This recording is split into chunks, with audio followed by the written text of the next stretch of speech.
Welcome, everyone, to the Ready for the Draft podcast. I'm your host, Gregg Schutze. This is episode 31 of the 2021 podcast series, taking a look at the draft-eligible prospects and getting you ready for the NFL draft set to begin April 29th in Cleveland, Ohio. We are less than 2 weeks away. Countdown is on. Jacksonville Jaguars will officially be on the clock in less than 2 weeks. Hard to believe that it's finally here, but at the same time, I can't wait for it to be here. We know that the Jacksonville Jaguars are taking Trevor Lawrence, number 1 overall, and we know that the Jets are taking a quarterback now that they've traded Sam Darnold, so we know that Zach Wilson's going there. Really, the draft is starting at number 3 with the 49ers. What are the Niners going to do? They've traded up. We know they're going to go after a quarterback, but which quarterback is it going to be? Is it going to be Justin Fields? Is it going to be Trey Lance? Or is it Mac Jones? And a lot of people have talked about, well, Mac Jones, why would you trade up to number 3 if it's going to be Mac Jones? You could possibly even stay back at number 12 and land him. You didn't have to trade all the way up to 3 if you wanted to trade up. You could trade up to number 8. You could trade up to number 6. Look, at the end of the day, the Niners were looking for a dance partner, and they found it, and they were able to go ahead and trade up and get the quarterback that they're looking for. Whether it is Mac Jones or Justin Fields, I feel that those are the top 2 right now in terms of who they might be targeting. I think those would be the best fits in Kyle Shanahan's offense. Really, the question then becomes, is Mac Jones going to be that right fit? You watch Justin Fields. He runs that 4.40 at his pro day number 1. Pro day number 2, there's Kyle Shanahan and there's John Lynch. They're both in attendance, and they're running that pro day basically for them, running a lot of their concepts, really wanting to showcase what Justin Fields can do in front of that 49er contingent. Was it enough? There were even those posts showing Mac Jones with his shirt off, the dad bod that he was rocking and everything. But look, we also do that. We make fun of Tom Brady, what he looked like on his pro day. They show that all the time. They show that that's not the body of a quarterback taken in the 6th round. And how many rings has he won? I'm not comparing Mac Jones to Tom Brady, and I'm not saying they're going to have similar success. But what I am saying is that's not always going to be the end-all, be-all when it comes to the quarterback position.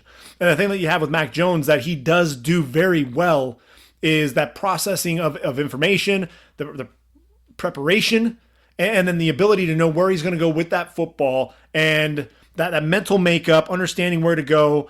And I think that there are times where Justin Fields doesn't have that. And I think that might be the difference. And that's ultimately why I still have Mac Jones going there. And really at this point, we know that the 49ers, they already know who they're going to be taking there at number 3 overall. I might as well stick to my guns with my draft board. I've changed my draft board in the past. I've changed my mock draft time and time again with a week or less than a week to go. And it ends up coming back to bite me because those picks that I had a week prior to the draft actually hit. So I'm not changing my mock draft. Could it be Justin Fields? It very well could be, but I'm sticking with Mac Jones at this point. I think, that's really what's going to happen going forward. Falcons at number 4. They could potentially trade back. And that is a logical thought. Maybe the Falcons do trade back. But man, think about Kyle Pitts and Julio Jones in that offense. Calvin Ridley. If I'm Calvin Ridley, I'm excited because you try to double Julio, you try to double Pitts. You're getting single coverage, and you're going to be a guy that could have a field day against some of those single, that's that man-to-man coverage there. Matt Ryan still has some years left in him, and a lot of people have said, look, down the stretch, lately the Falcons have struggled, and they haven't won many games, but it's not because of Matt Ryan. Matt Ryan can still get it done. He can still sling it. He's still among the top quarterbacks in terms of passing yards. I think, really they need to show up that running game. I think they need to target whether it's Javonte Williams or Travis Etienne in round number 2. I think Kyle Pitts is going to be your guy in round 1 going to the Falcons. Bengals sitting there at number 5. Is it going to be Penei Sewell? You got to take care of Joe Burrow. You know what happened last year with Joe Burrow in the knee. And sure, you could take Penei Sewell there. But what if you get Jamar Chase at 5. And look, I've already said it before, and I'll say it again. I'm already watching them give Joe Burrow some of the weapons that he was used to there at LSU. He already got one in his tight end, Thaddeus Moss. He gets Jamar Chase, and guess what? In round 2, you can still go and get Jalen Mayfield out of Michigan. I think he'll be there when Cincinnati's drafting in round number 2. And so you get Chase, you get Mayfield, you've addressed your receiver position, you've addressed the offensive tackle position. Joe Burrow's happy. Dolphins sitting there at number 6. Look, whatever receiver is up there on the board, I think they still go Devontae Smith. There's a chance that it could be Jalen Waddle because of that speed, and that his speed kills. He's getting those comparisons to Tyreek Hill. I think they're valid. Similar body type, similar explosiveness. But there's just something about Devontae Smith and then reuniting him with Tua. There's just something about him. You put him, line him up there in the slot, let him go. There's just something about Devontae Smith that makes me think he's going to be that pick there at number 6. Lions at 7, they could go Jalen Waddle or Devontae Smith, whoever's still on the board. But I think you have to also take care of Jared Goff. You get a tackle. You already have Taylor Decker on the left side. You need a right tackle. Get Penei Sewell in there. And then, look, round number 2, Rondale Moore is likely going to be sitting there. There's going to be a receiver that's going to drop. You know that's going to happen. Lions will be sitting there. I think Rondale Moore, you could still land a guy that has that vertical presence and a guy that can be a home run hitter for you. Jared Goff gets protection up front. Then he gets a receiver in round number 2. You look at the Panthers there at number 8. They're talking about possibly trading down. And I think that's entirely possible. I know that Matt Rule wants to continue to stockpile that draft capital. But man, if you're sitting there at 8 and Rashawn Slater, either Penei Sewell or Rashawn Slater are on the board, you go when you get them. And we already saw Matt Rule address the trenches on the defensive side of the ball last year with Derrick Brown and Yetur Gross-Matos. This year you go Rashawn Slater, round number 2.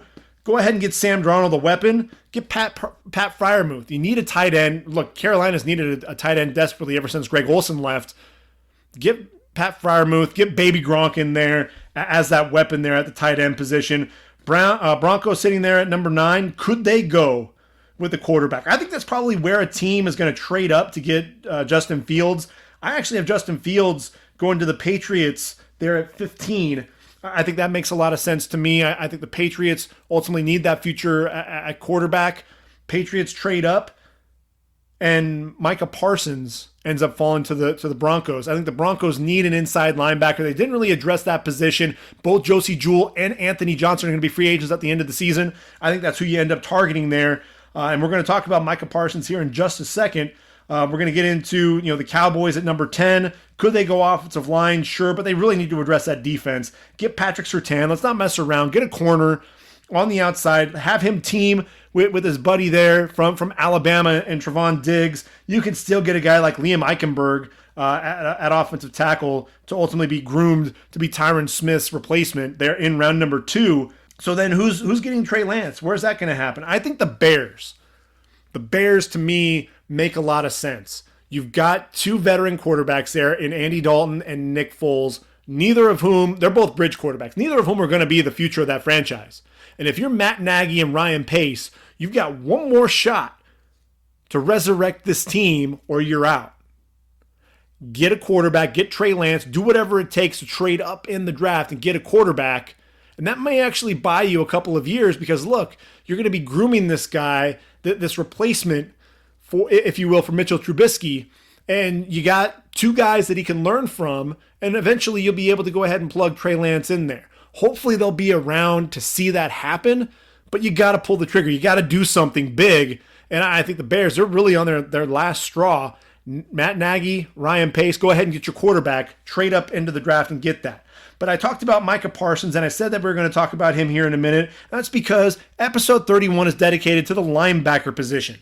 We've been going position by position, taking a look at the draft classes, really where a lot of the guys are going to come off the board. And now it's time for the linebackers. And when you look at the linebackers, this is a position that has been... we've had quite a few come off the board. 171 in the last 5 drafts. And we've averaged right around 34. Last draft, we actually had the fewest linebackers, 32, since 2017. But when you look at the draft class, we have 4 come off the board in round number 1. That was Isaiah Simmons, Kenneth Murray, Jordan Brooks, Patrick Queen. When you look at the draft class and you study it a little bit further, a couple of guys, additional guys coming off the board there, Josh Uche and Willie Gay in round 2. You get further into the draft, there's Malik Harrison in round number 3, an Ohio State Buckeye. We got a couple more that we're going to be talking about. Akeem Davis-Gaither from Appalachian State coming off the board in round 4. He's getting some playing time there with the Bengals. Travis Gibson's getting to see a little bit of time there with the Bears in round number 5. You keep going down. Justin Sternad, there with the Broncos. He's gonna, he's coming off injury. He can get some playing time as well. You just keep going down the board, and guys that kind of stick out to you and jump out. And so ultimately 32 linebackers taken. The year before that was when we had 3 linebackers come off the board in the top 10. Devin White, Josh Allen, and Devin Bush. You also have Brian Burns, who was considered a linebacker. He's ultimately, really an edge and a defensive end, but at the time, everyone was projecting him to be a 3-4 outside linebacker. The Panthers took him there at number 16 overall. That was a draft. We saw, Chase Winovich, who ends up being a steal there in round number 3. Bobby Okereke starting there for the Colts. He was a round 3 pickup as well. So, as you go through it, Dre Greenlaw, a steal there at round 5. He and Andrew Van Ginkel to the 49ers and the Dolphins, respectively, there in round 5. Max Wilson, also a round 5 pickup of the Browns. He's getting some playing time. Blake Cashman might be a starter there for the Jets. Round 5 selection as well. Cole Holcomb, another steal in that draft for the Redskins, sitting there in round number 5, coming out of UNC.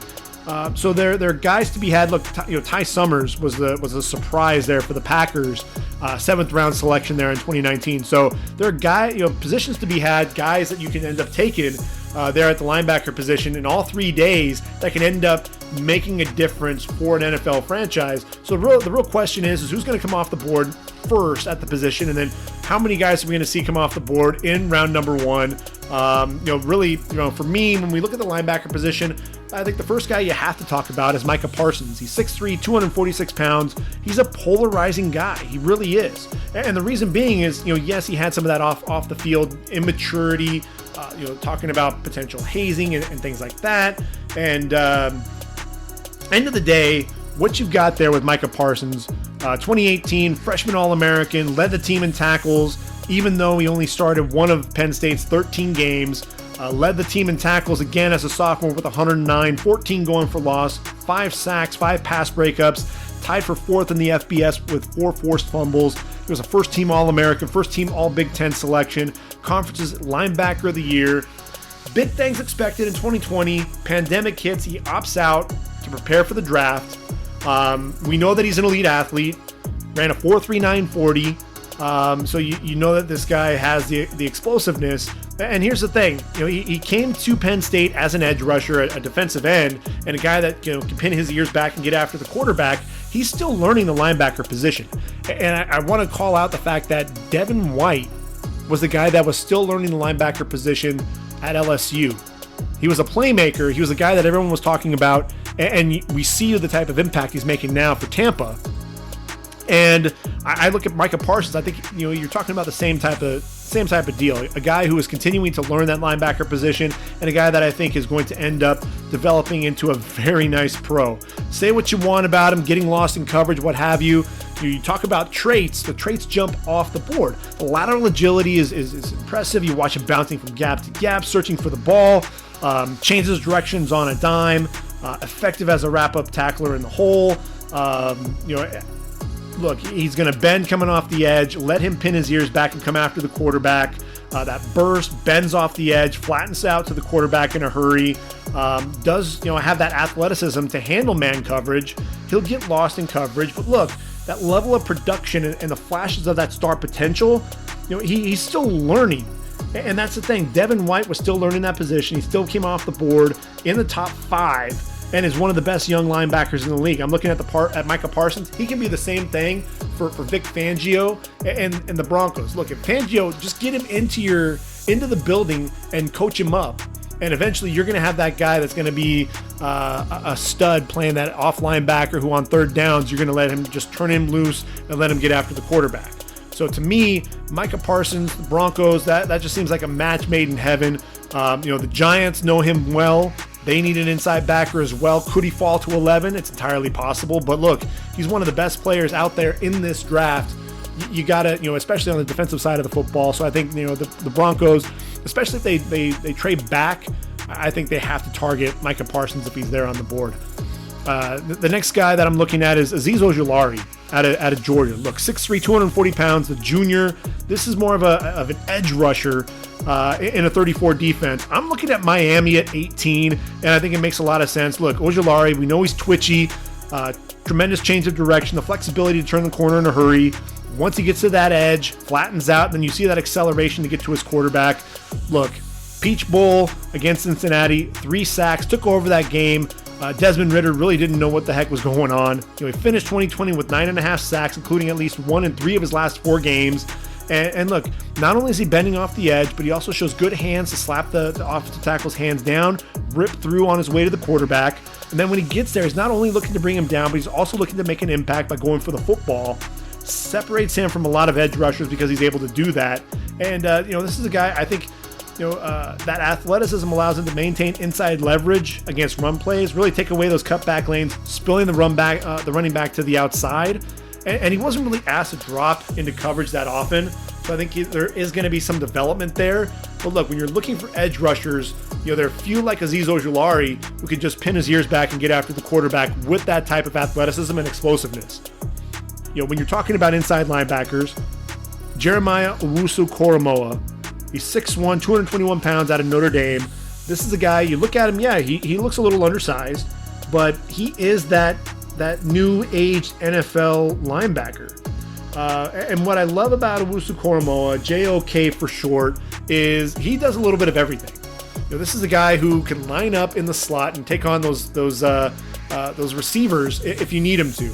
He can rush the quarterback and bend coming off the edge if you need him to, or shoot gaps. He can do that as well. He can fill the running lanes. He can play around the line of scrimmage if you need him to. In his 2 seasons there at Notre Dame, look, 142 tackles, 24.5 going for loss. This was a dude that was just playing behind the line of scrimmage all day long. 7 sacks, had 7 pass breakups, 4 forced fumbles, 5 forced fumbles and 4 fumble recoveries, one of which he actually returned for a touchdown. The range that this guy has, his ability to play sideline to sideline, and then his ability to get back and affect the pass and coverage is what really separates him. And I'm looking at a team like the Washington Redskins. This is a team, yes, they could go offensive line. Could they go receiver? Absolutely. But really, the one thing that they're lacking there is a playmaker at that linebacker position. They've got a guy who I think is a keeper in Cole Holcomb. But look, he'll either play the Sam or the Mike, but you got John Bostic. He's in the final year of his deal. Ryan Anderson and Kevin Pierre-Louis are both gone in free agency. You get JOK. Ron Rivera gets his Shaq Thompson, who we had in Carolina. He gets his Shaq Thompson in Washington. It makes a ton of sense to me. So then we move on and we look at some additional linebackers that are going to come off the board in round number 1, in my opinion. How about my favorite player in the entire draft? Zaven Collins. 6'4", 260 pounds out of Tulsa. The junior, look, this guy, I think probably one of the best examples of how the pandemic benefited some of these smaller schools. Everyone got to see Tulsa play, and everywhere you look, 23 was on the field. He's a tremendous blitzer. He shows excellent hand usage, flexibility to bend the corner in a hurry, get after the quarterback. Plays sideline to sideline, despite being 260 pounds. Tremendous blitzer, like I said, rushing the quarterback, but then he drops into coverage. 4 interceptions in 2020, including a 96-yard walk-off pick 6 to beat Tulane in overtime. This is a guy, I think he's quick to read and react on the run plays, looks to get downhill in a hurry, can scrape over the top of blocks, takes good angles to the football. I think he's a cerebral, intelligent player. Look, valedictorian of his high school. Hominy High there in Oklahoma. Good instincts, trusts his eyes that take him to the football, and shoots those gaps coming downhill, very disruptive in the backfield. And as I said, in coverage, he gets good depth, and then he reads those quarterbacks' eyes really as a guide to make plays against the pass.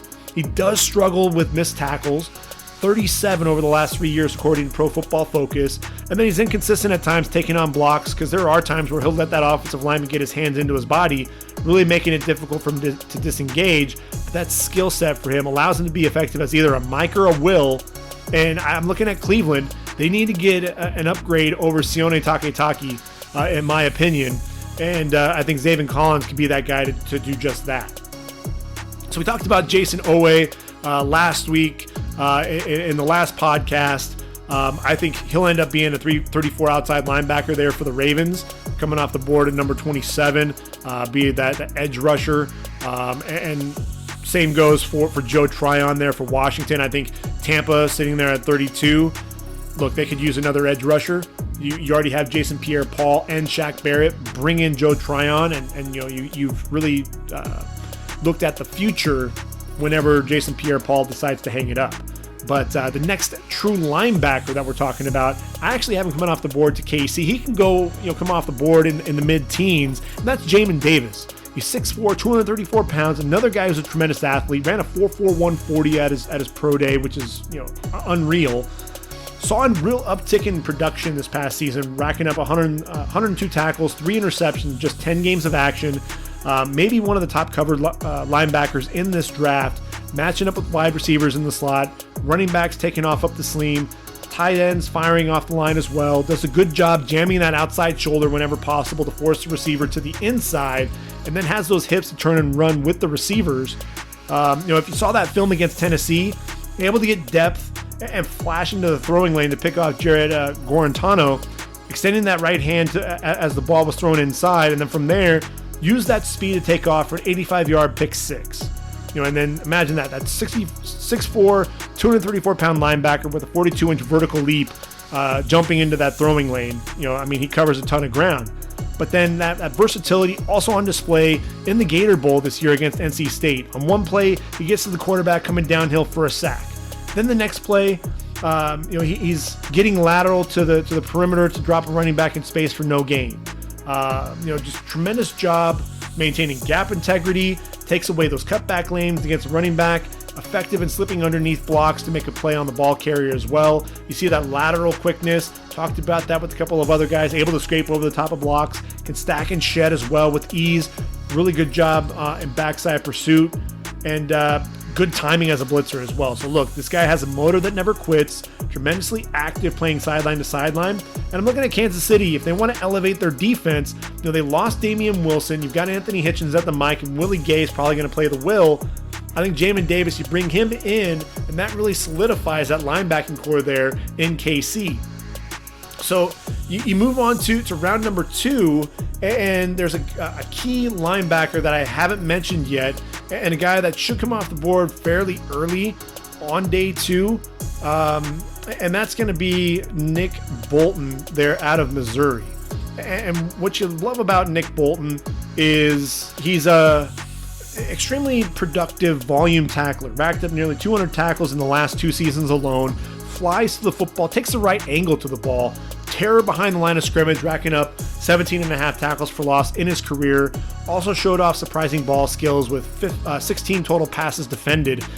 He's 6 foot, 232 pounds, ran a 4.59 40, I believe, off the top of my head. So he's plenty fast. And a guy, look, when you have that type of range, he can play all over the field. I think I'm looking at the Saints, and if you can ultimately pair Nick Bolton up with Demario Davis, that really gives your defense some versatility there. And then there's Browning out of Ohio State, 6'3", 240 pounds, another guy that I love. I just wish he can stay healthy. If he can stay healthy, this might be the steal of the draft. I'm looking at the Rams, and the Rams need linebacker help. Their linebackers have been atrocious, especially in the middle of that defense, but then also in coverage. And Browning could be that difference maker. This is a guy, look, just versatile, could be that 3-down player that they need, sets a hard edge against the run, also showing that lateral agility to take off and make plays in space. He bends well off the edge as a blitzer. And then he was used to cover slot receivers, while at Ohio State as well. So that's something. Look, menace behind the line of scrimmage, 19 tackles for loss during his time with the Buckeyes, and then ran that 40 at 4.51. So you know that he definitely has that athleticism to run with running backs and tight ends in coverage as well. So he's a guy, look, just keep an eye out for Browning. He's a guy that I think is going to be an impact starter at the next level. And the Rams, to me, just that seems like a perfect fit when it's all said and done. So that's really what I'm looking at in the first 2 rounds of the draft at the linebacker position. But, have no fear. There are going to be plenty coming off the board in round 3. First one that I'm really looking at, and I have him as a as a linebacker, he's probably going to end up playing, either a 34 outside linebacker or a D end, and that's Quincy Roche out of Miami. 6'4", 235 pounds. I'm looking at Atlanta in round 3. They're going to need to address that pass rush at some point, and Quincy Roche built a lot like Brian Burns, although Brian Burns added some weight to him before he ended up heading into the NFL, which has really helped him as a down lineman.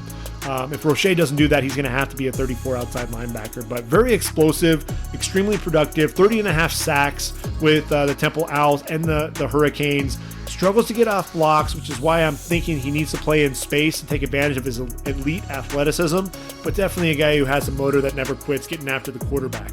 I'm looking at Chaz Surratt. The Eagles are a team that need linebacker play. Look, they a lot to be desired there. Significant upgrades needed. And Chaz Surratt, look, 6'2", 229 pounds, ran a 4.58 40, so we know that he's plenty fast to have that sideline-to-sideline range at the next level that he showcased there for UNC. And this is a guy who converted from quarterback to inside linebacker following his sophomore season. All he did was rack up 206 tackles, 22.5 going for loss, 12.5 sacks, 2 interceptions, 5 pass breakups, and a pair of forced fumbles.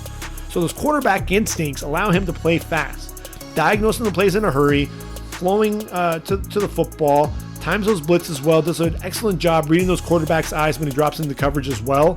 I think we're only scratching the surface on his potential. Could potentially be a steal there in round number 3.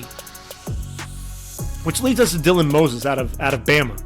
6'3", 235. And look, this was a guy that was expected to lead that Bama defense in 2019, but that ACL tear in fall camp ended the season before it began.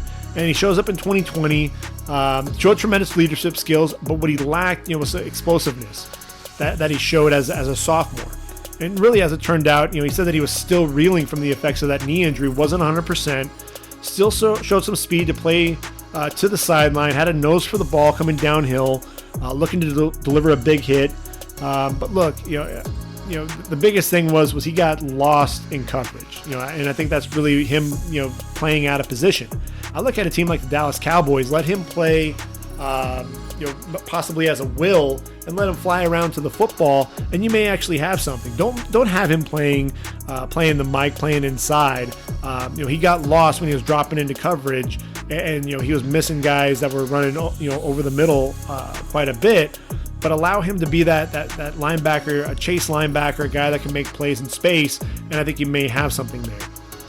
Cam McGrone out of Michigan, 6'1", 232 pounds, only a redshirt sophomore. I mentioned the Giants need an inside linebacker. If they don't go Micah Parsons in round number 1, I think they could go with him in round number 3. And look, with McGrone, he's only played in 19 games over the past 2 seasons, but he started 15 of those games, made an impact as a 3-down linebacker, has the speed and lateral agility to play sideline to sideline, tough coming downhill, offers decent cover skills as well, which is going to keep him on the field on 3rd downs. I like him in round number 3, and I think the Giants could definitely use him.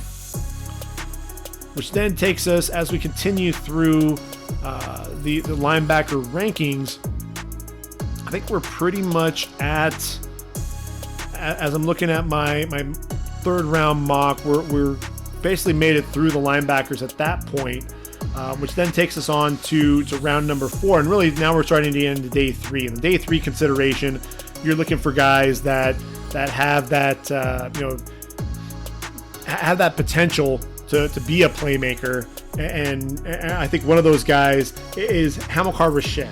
And look, you're coming out of Oregon State, 6'3", 255 pounds. And look, this was a guy, as a junior in 2019, I think he cemented his status, in the NFL, on the radar after, what was it? It was 14 sacks, which tied him with Alex Highsmith, himself a 3rd round pick in 2020, finished behind only Chase Young and Gregory Rousseau.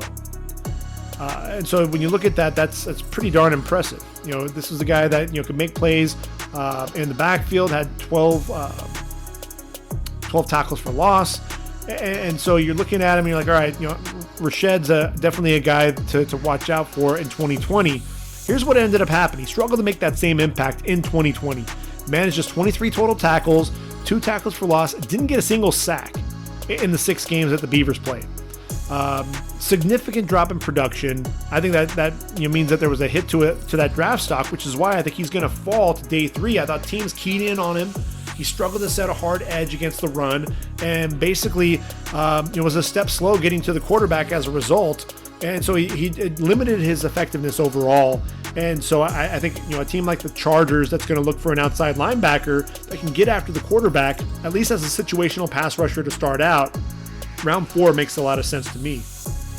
Chris Rumph out of Duke. Some people have him in the 3rd, some have him in the 5th. I see him as a 4th round pick. He's 6'3", was 226 pounds. The junior, look, he is undersized, but he's a fluid athlete, incredibly explosive in space. Reminds me a little bit of Leonard Floyd just in his build.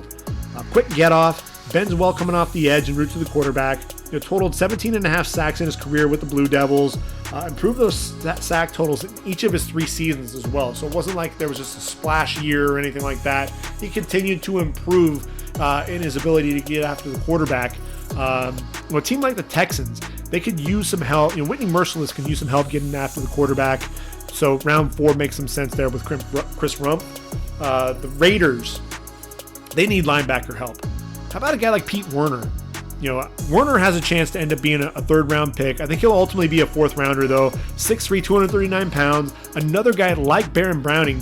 Fluid hips, lining up over the receivers in the slot, flying downhill, shooting gaps against the run and as a blitzer. Tremendous open field tackler, squaring up the ball carrier, breaking down under control, wrapping up and driving through the finish as well. That athleticism and versatility is just what the Raiders need, and I think round 4 will be perfect value for a guy like Werner who has that starter potential. I'm going to give you a name of a guy who I think is kind of flying under the radar a little bit. Definitely athletic, but I think he's still raw. Jordan Smith out of UAB. 6'6", 264 pounds. Ran that 4.8 40 at his pro day, but he still has that first step quickness that you see. He's able to bend, uses that length to his advantage. This is a guy who definitely has those long arms, at 6'6". And look, he played 10 pounds lighter. So when he showed up at his pro day, that 4.8 40, also taking into account the fact that he showed up, a little bit bigger, but also a little bit stronger than during the season as well. He's a guy that could be a menace coming off the edge. Had 23.5 tackles for loss and 12.5 sacks in just 2 seasons with the Blazers. I think, I look at a team like the Steelers. They've got T.J. Watt. They've also got Alex Highsmith. I think now that Bud Dupree is gone, they need someone to complement those 2 guys. I think Jordan Smith can absolutely do that. 4th, 5th round range really makes the most sense to me. Some people have him targeted going off the board as high as round number 3. I just think there's too much. He's a developmental guy. I just don't think that you're going to want to take him in round number 3. How about Derrick Barnes out of Purdue? Let's talk about him. 6'1", 238 pounds. Actually shed probably about close to 10 pounds from his playing weight. And this is a guy. Look, he was an interesting dude. The Boilermakers had him playing at linebacker. His sophomore season racked up 92 tackles, 8 going for loss with 3 sacks on the year as well. Then they needed to move him to defensive end as a junior. Plays with his hand in the dirt and ends up with 7.5 sacks and 11 tackles for loss in the process. So he showed that he can bend off the edge and make plays in the backfield as well. Then he moves to inside backer for his senior season, shows off some lateral agility, scraping over the top and run plays, filling gaps coming downhill, surprising hips dropping into coverage. And look, you can say what you want, about him, and well, he's an average athlete. Come on. He put any of that doubt to rest at his pro day. Runs a 4.57 40, 37-inch vertical leap. I look at Barnes, the versatility. I'm looking at a team like the Rams who need that linebacker help, and I already mentioned that they could end up taking a guy like Baron Browning. I'm also looking at him. He makes a ton of sense to me. There in round number 4, round number 5 range. He's a guy that's really intriguing. If I must say, I think he's a guy to really keep an eye out for. A guy that I haven't mentioned yet, and a guy who I think could be in that 2nd to 3rd round range, is Jabril Cox out of LSU. Look, this was a guy. He shows up at North Dakota State, and a guy who was just a baller. This is a guy who was making plays all over the field. A guy who had a knack for the big play. He was making picking off passes, returning them for touchdown. A guy that was just making plays all over the field, and a guy, to me, if the Rams don't end up getting Baron Browning, I think this is another guy who can make a ton of sense for the Rams, because of the fact that he's a guy that can make plays in coverage. He's a guy that can come downhill, and I think the linebacker play, like I said, for the Rams over the last few seasons has really been struggling. But let's look at Jabril Cox for a second. Played on a North Dakota State Bison team that went 45-1 during his 3 years. During that time, 258 tackles, 32 going for loss, 14 sacks, and 38 starts. Grad transfer, goes to LSU in Baton Rouge. Proved that he belonged at the FBS level, picked off KJ Costello, returned the pass 14 yards for a score in his Tiger debut against Mississippi State. Yes, KJ Costello went crazy against LSU, but that was more a product of Bo Pelini's defense and more so than anything else. Jabril Cox absolutely proved that he's a guy that can make plays. Excellent size, but he shows that change of direction necessary to play sideline to sideline against the run and the pass. Incredibly instinctive with a nose for the football, a knack for making plays against both the run and the pass, as I said. Just a dynamic player and a guy, I think he could end up coming off the board in round 2, and I wouldn't be surprised. It's just one of those things. There are a few linebackers. He'll be competing with Baron Browning in terms of versatility, and trying to figure out exactly who's going to come off the board there. He'll also be competing with Nick Bolton. Those are a couple of guys that could sneak ahead of him in the draft. But look, you can't sleep on a guy like Jabril Cox. He definitely proved that he's here to stay. He's definitely a player and a guy that can make an impact at the next level. Tony Fields II out of West Virginia, started his career at Arizona with the Wildcats, transferred to West Virginia as a grad transfer, especially not knowing if the Pac-12 was going to play, and finished the career with 375 tackles, takes excellent angles to the football against the run, trusts his eyes dropping into coverage. He's a guy that I think can push for playing time. I'm looking at the Vikings. The Vikings need a will. You're looking at Ryan Connolly right now, and I think Tony Fields could push him for playing time and might end up getting a chance to start at some point in his career. So I think that's another pick that makes some sense as we start looking at that. As we continue to expand and we look at some additional linebackers, as we scroll through the list and some of the guys that I'm looking at, Monty Rice out of Georgia, a guy that has been hyped up. A lot of people have talked about him, and I think his draft stock, I think initially people were thinking, oh yeah, this is definitely a guy that's going to come off the board on day 2. And he's a veteran of this top Georgia defense, and he's going to be the guy. Honestly, with when I watch him play, he's one of those guys to me that it's kind of up and down. He's hit or miss. And, I think he is athletic. He's a guy that can drop into coverage. I just want to see more consistency out of him. And I think if we do see that out of Monty Rice, we have a good chance at having a pretty good pro. I think he'd be good value towards the end of round number 4. I think Green Bay is looking for playmakers. I think he does a good job reading plays, reacting quickly to the ball carrier. He's slippery enough to avoid blocks, heading downhill, good hands to disengage when needed, pretty good wrap-up tackler, and I think really the biggest thing is he's developing still in coverage, but he can drop into zone a little bit. Monty Rice, look, he was a veteran there for Georgia, 6'1", 235 pounds. I think that fourth to fifth round range probably makes some sense for Monty Rice when it's all said and done. Shaka Toney, another guy that I think could come off the board in round number 4, played defensive end there at Penn State, might be an end or an outside linebacker, 6'3", 252 pounds, 20 and a half tackles for loss, but 20 sacks. A guy that's going to be that edge rusher, bending around the edge, I'd love to see Shaka Toney as a 34 outside linebacker. Let him play in space, let him come off the edge that way, and I think he might be a little bit more effective as a pass rusher.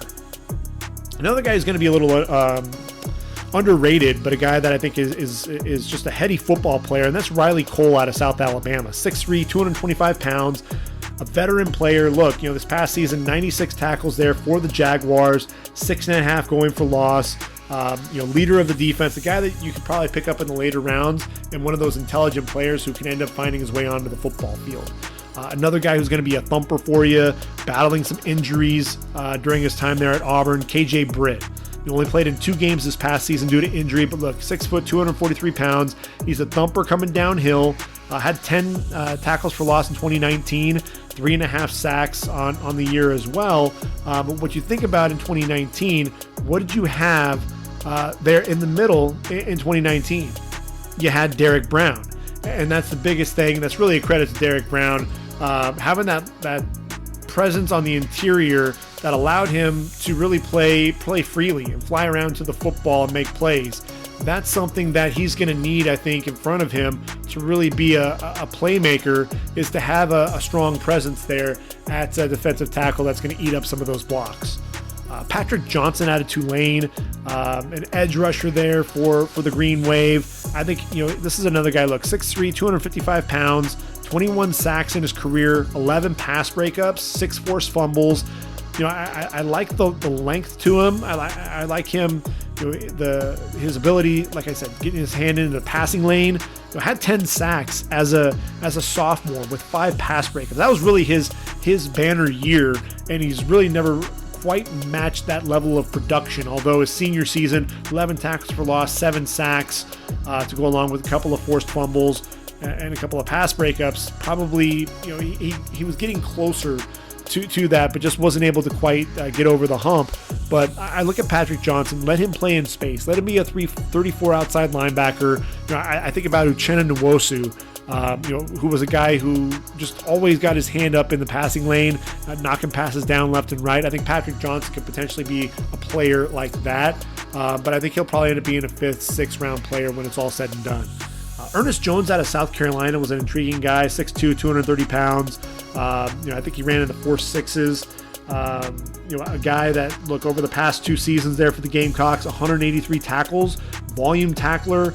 I really loved his play as a sophomore, had 5 pass breakups, picked off a couple of passes, kind of was quiet in coverage, dropping, but I think he'll be a guy that'll end up finding a roster in the late rounds because he's a guy that I think can end up being a difference maker on special teams. Jacoby Stevens out of LSU, a safety, bulked up safety, 6'2", 230 pounds, really can be a new age linebacker when it's all said and done. This is a guy who has 4 interceptions, 15 pass breakups in his career, also has 21.5 tackles for loss and 9.5 sacks. So this was a guy that LSU loved to play in the box, around the line of scrimmage, played both safety and linebacker. Look, this guy was a converted wide receiver. Played wide out in 2017. They moved him to the defensive side of the football. All he's done is continue to get better and bulking up. Look, had 92 tackles. So he was a volume tackler there at LSU in 2019 for the national champions, and really played more of that linebacker position in 2020. To me, he's a guy that he could be drafted as high as the 4th round, probably in that 5th, 6th round range, just because I think having that conversion to that from that safety to that linebacker position. But I think he's one of those, again, a new age linebacker that could end up getting some playing time when it's all said and done. Grant Stewart out of Houston, 6'1", 225 pounds, was a safety the first 3 seasons there for the Cougars. Ended up playing linebacker in 2020. A kid who has tremendous range, tremendous motor, a guy that's never going to quit on a play. 16.5 tackles for loss, including 9.5 as a junior, just living in opposing backfield. 97 tackles as a safety. That was the big reason why they ultimately kicked him outside to linebacker, or brought him up, I should say, around the line of scrimmage because of what he did in 2019. And guy that battled some injuries there in 2020, but a guy who I think could end up being a difference maker when it's all said and done. Look, TCU linebackers, I love watching TCU linebackers and the way that they play. And there's yet another TCU linebacker that people are going to have to keep an eye on, and that's Garrett Wallow. Ty Summers was another guy that I really enjoyed watching, but Garrett Wallow to me is a guy that I think is going to end up making plays at the next level. And, a guy that, look, when you needed him to make a ton of tackles, the guy absolutely did that. Nearly 300 tackles in his career, really just over the last 3 seasons with the Horned Frogs. He's 6'2", 230 pounds, 125 tackles in 2019, followed it up with 90 tackles in just 10 games there for TCU. 8.5 sacks, I should say, 32.5 tackles for loss, including 18 in 2019. A guy that he can drop into coverage a little bit, but a guy that's really all about, he can make plays sideline to sideline, likes to come downhill, a guy that's going to shoot gaps, very effective as a blitzer as well. I really like Garrett Wallow. He may not come off the board until the 6th or 7th round, because there may be some limitations athletically, but he's a football player, and he's a guy that's going to end up getting out onto the football field. It was just like Ty Summers, a guy that was playing defensive end and linebacker, ends up being a guy that was leading the Packers in tackles at one point, at least for a couple of games. Rayshard Ashby out of Virginia Tech. He's undersized. He's 5'10", 237 pounds, but a guy had back-to-back 100 tackles seasons there in 2018, 2019. A guy that, 34 tackles for loss, 10 sacks in his career as well. A guy that just has a nose for the football. Being undersized, there are some concerns there, but I think he's a guy that could be a special teams ace and a guy that's just going to work his way onto the football field.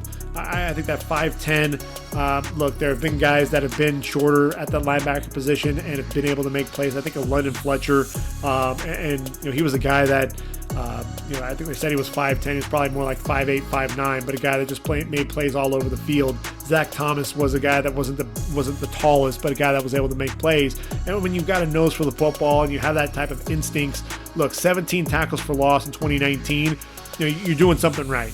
And I think Rayshard Ashby is one of those guys that's going to make his way onto a football field, and you're not going to get him off. You're not going to get him off the field. He's going to be a guy that's just going to continue to make plays. Blake Gallagher is an interesting cat out of Northwestern, 6'1", 228 pounds. A guy with over 300 tackles, 332 to be exact, 21.5 tackles for loss.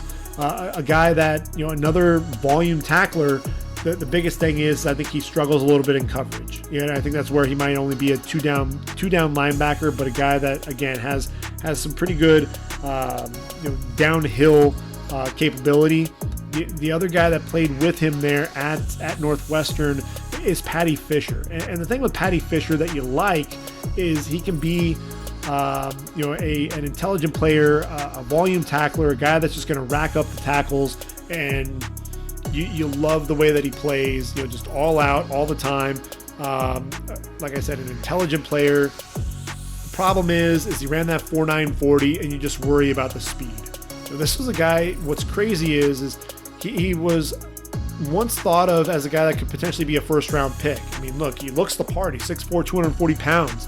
And coming into that 2019 season, he was coming off back-to-back 110 tackle seasons. Still had 24.5 tackles for loss in his career, 4 interceptions, 10 pass breakups, 10 forced fumbles. So he does have a nose for the ball. When he drops into coverage, he does a good job reading the quarterback's eyes. It's just the physical limitations really concern you, and that 4.9 40 just adds to it coming downhill. But can he really, that lateral quickness worries you as well. I think he'll just be a step slow at the next level. Isaiah McDuffie is an interesting guy out of Boston College. He's 6'1", 224 pounds, 107 tackles there this past season there for BC. Battled injuries in 2017 and 2019. So that's really the biggest concern that you have. But a guy that, not only the volume tackler, but a guy that can get after the quarterbacks and make some plays behind the line of scrimmage. He's a guy to keep an eye on as a guy that could potentially make an NFL roster. But again, the medicals are going to have to definitely check out for him. As we continue looking through some of these linebackers, Milo Eifler there for Illinois, if I can say his name right, Milo Eifler. 6'2", 225 pounds, started his career at Washington, last 2 seasons there at Illinois. A guy that I think makes some plays behind the line of scrimmage, has a nose for the football, and a guy, look, when he lost Jake Hansen, really the kind of the heart and soul of that Illinois defense, it really seemed to kind of change things and change the trajectory. This was a guy, look, when Hansen got hurt, it really, like I said, changed the whole complexion of that defense, and that's really a big concern that I have. Is he a guy that can make plays when he's relied upon to be the guy? I look at Leighton McCarthy out of Florida Atlantic. He's 6'3", 220 pounds. Ran in the 4.7 range there in the 40. Not overly explosive there, but a guy, look, he has a quick get off, gets to the quarterback in a hurry. Look, had 9 sacks in 2020, was among the nation's leaders in sack totals. Has 18 and a half total sacks in his career. A guy that's coming off the edge. He's a little undersized, but a guy that knows how to get after the quarterback. So he's a guy to definitely keep an eye out for, as is William Bradley King. And the thing with William Bradley King, started his career at a group of 5 school. When you think about that, you see a guy like Jabril Cox and the way that he was to really emerge as that one of the alphas there on that defense. I thought William Bradley King, moving from Arkansas State and the Red Wolves to the Baylor Bears, he still showcased some of that ability, although he kind of left me wanting more. When you go to Arkansas State and you've got 14 and a half sacks coming off the edge there, 24 tackles for loss, and in 9 games there at Baylor, 5.5 tackles for loss, 3.5 sacks. He did have four pass breakups. A guy that I think it was more of the pressures. He wasn't getting home like he was for the Red Wolves, but I think this was a guy that was getting a lot of the pressures. I think he was dealing with a lot of more mobile and more athletic quarterbacks in the Big 12 than in the Sun Belt. And so I think that was really one of the things. He wasn't able to necessarily get home like he was in the group of 5, but he was a guy that knew how to get into backfield, had nice length coming off the edge. Is he a defensive end? Is he an outside linebacker? He's 6'4", 248 pounds. That's really going to be one of the big question marks. That tweener type position. If you let him play in a 34 outside linebacker, he may have a chance at the next level. I'll give you a guy, out of Iowa, Nick Niemann. It seems like Iowa linebackers end up sticking at the next level, and he's going to be a guy that could be a special teams contributor, and don't rule him out as a guy that's going to end up making some plays. Look, his brother Ben is playing there for KC, and Nick Niemann at 6'4", 233 pounds, ran an explosive 40 time, ran in the 4.4s. And when you're talking about a guy that size running that fast, that was one of the things that I think really turned a lot of heads. And what's funny is when you look at everyone talking about pro days and things like that, Iowa's pro days, everyone looking at the numbers, nobody was really talking about him. Everyone wanted to talk about, Amir Smith-Marset and Davion Nixon and Chauncey Golston, Alaric Jackson, all the main studs there for Iowa. But when he comes out and runs a 4.45 40, that really makes you take notice.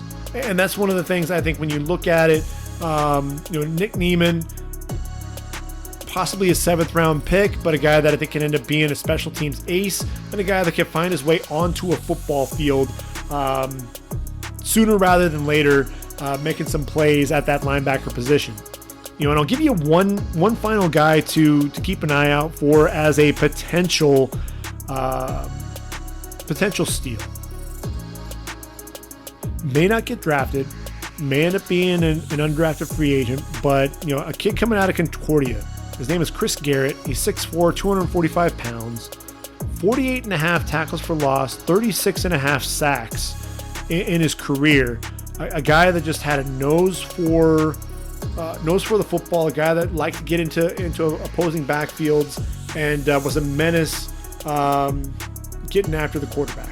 And that's the thing that I look at Chris Garrett, and I think he's a guy that you could potentially see, could he, he's a Division II guy, but those absurd numbers as a pass rusher, that makes you take notice. And if nothing else, he's going to end up being a guy that teams are going to end up drafting late. Look, he's 6'2", 6'3", 248 pounds, ran in the 4.7 range, 4.76 40, somewhere around there.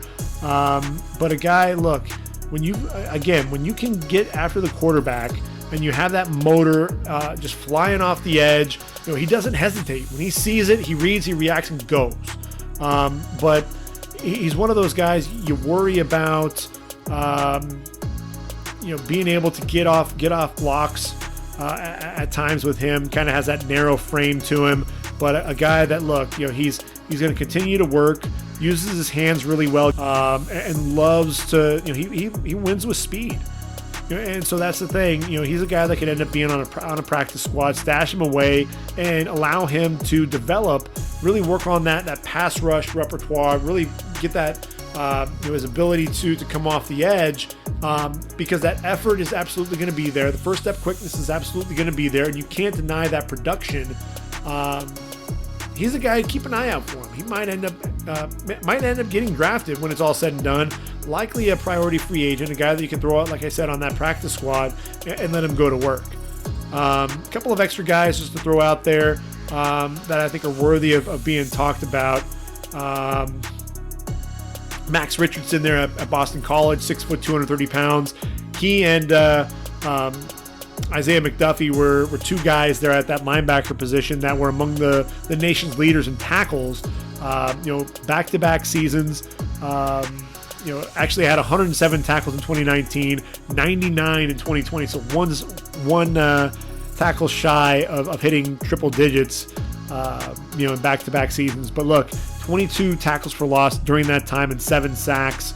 To me, honestly, I think Max Richardson's probably a better pro prospect than Isaiah McDuffie because he has, proven to be durable there for the Eagles. So he's a guy, keep an eye out for him in the later rounds, potentially coming off the board.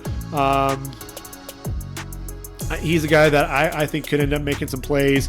Antoine Simmons out of Michigan State, 6 foot, 225 pounds, but just an athlete. The guy that makes plays, for Michigan State, was kind of the heart and soul of that defense at times. A little undersized, and I think that's going to be the biggest concern is when you've got those undersized linebackers, are they going to be able to make plays at the next level? But he's one of those guys to me that you just don't rule out. I think of some of those guys, some of the undersized linebackers that end up making it at the next level. They all have one thing in common. They all have that motor that never quits, and he definitely has that.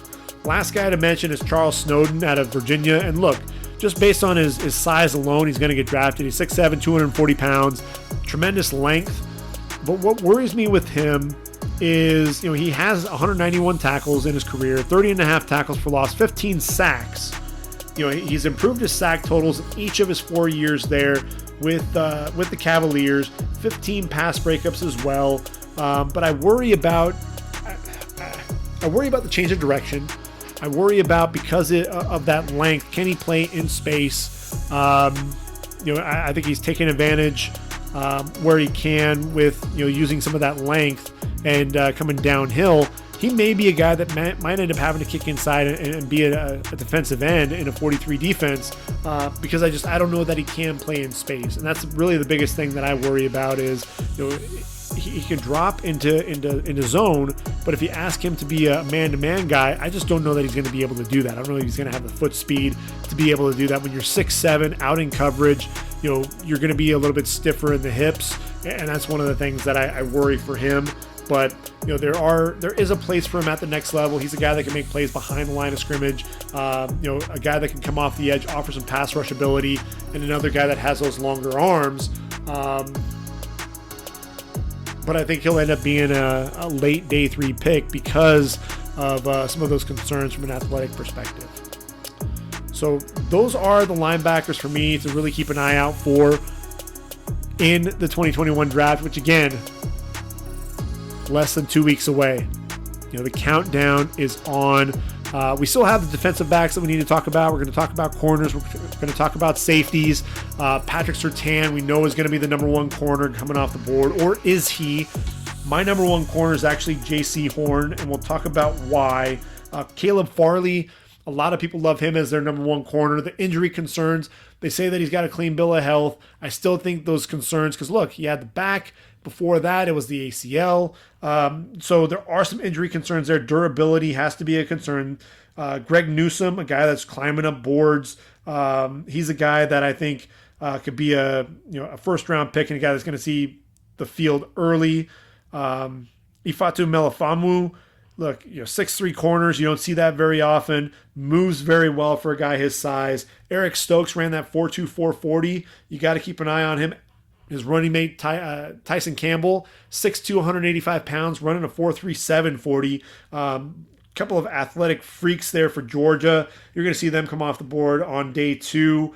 And then at the safety position, obviously, I think Trevon Merrick, the Jim Thorpe Award winner, you have to expect he's going to come off the board on day 1. I've got him going to the Jaguars at number 25 overall. But then after that, you've got some playmakers back there. Richie Grant, a Thorpe Award finalist himself. You have Andre Sisco, all those interceptions. Javon Holland, another guy, ton of interceptions, offers some versatility, can play both safety positions and line up in the slot when you need him to as well. Ardarius Washington has tremendous range, undersized at that safety position, but can make plays. Trill Williams there at Syracuse, played there alongside Andre Sisco, another guy with some versatility.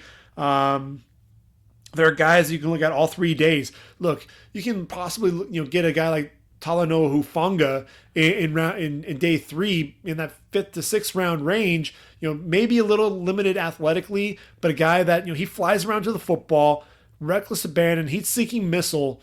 But a guy who I think has kind of toned that down, plays a lot more under control, and was making plays dropping into coverage there for the Trojans. So he's a guy that we'll definitely talk about in my next podcast, breaking things down. I didn't even talk about the Missouri guys. Tyree Gillespie, Joshua Bledsoe, 2 guys to really keep an eye out for. I think Tyree Gillespie, I'm looking at the Titans, round number 3. They got rid of Kenny Vaccaro. I think they target Tyree Gillespie, and he ends up being a starter for them probably week 1. I think he's that good. The cover skills, you saw what he could do against Kyle Pitts. Definitely kept up with him, more than held his own. So he's definitely a guy to keep an eye out for. Hamza Nazaruddin, another guy who has tremendous length, made a lot of tackles. I worry about the stiffness. Another guy, look, he's 6'4", playing that safety position.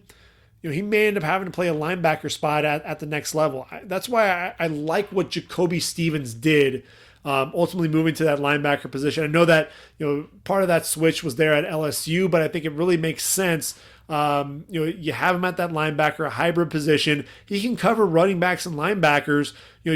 You're not going to ask him to line up in the slot. You're not going to ask him to cover there. You're not going to ask him to be a center fielder or anything like that. Let him play around the line of scrimmage. I think that's really more his speed. Hamza Nazaruddin, I think that may be what you'll end up having to do. I think 4th round, I have him penciled there right now. There's a chance I may end up dropping him further into day 3 just because I worry about the stiffness. That's really the biggest thing at that safety position. I think back to when a guy like Taylor Mays, a lot of people love Taylor Mays, big, physical, buffed up dude, tons of muscles, but he was so stiff. And it was one of those things to where he struggled a lot with trying to flip his hips and turn and run.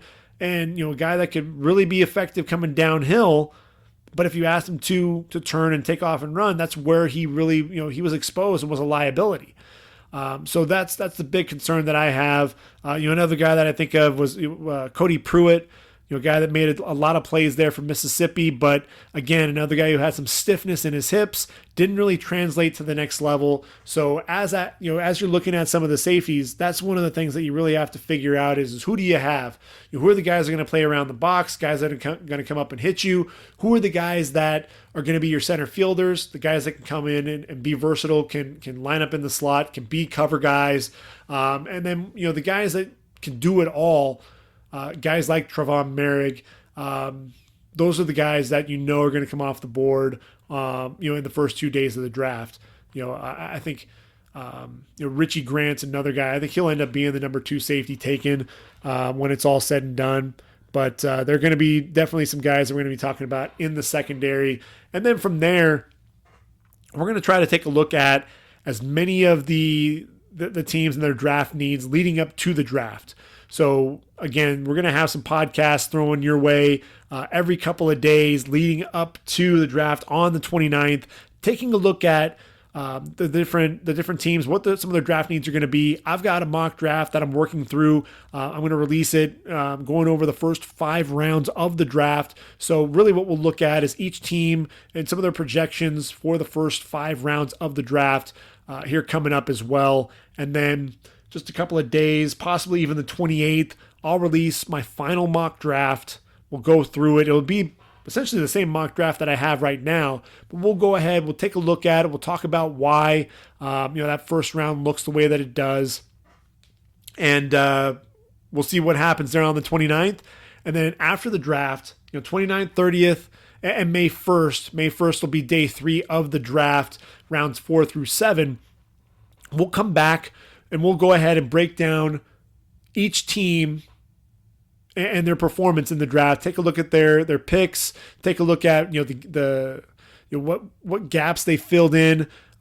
See if there are any team needs that they didn't address, and see if we can really pinpoint what their draft strategy was.